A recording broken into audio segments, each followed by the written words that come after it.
یہ ماہ محرم بچوں کو اکٹھا کرے، خود انہیں بتائیں۔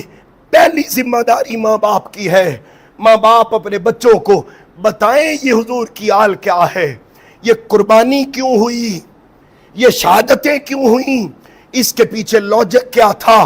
یہ 1448 سال یا 1400 سال کے بعد لنگر کھانے کے لیے نہیں ہوئی تھی، یہ ایک پیغام تھا کہ کبھی چھوٹے لٹیرے وڈیرے کرپٹ بدماش کے ہاتھ میں ووٹ نہیں دینا، کبھی برائی کے ساتھ سمجھوتا نہیں کرنا، کبھی برائی کو اپنے نزدیک آنے نہیں دینا۔ بھئی یہ کمٹمنٹ تھی، قربانیاں ہو گئیں، مگر برائی کے ساتھ حسین نے سمجھوتا یہ بچوں میں داخل کرو۔ میرے آقا نے فرمایا کہ لوگوں یاد رکھنا، اپنی اولاد کو 3 چیزیں ضرور سکھانا۔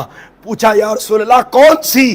فرمایا قرآن کی محبت، محمد مصطفیٰ کی محبت صلی اللہ علیہ وآلہ وسلم، اور فرمایا حب اہل بیتی، اور میں محمد کی پاک آل کی مودت۔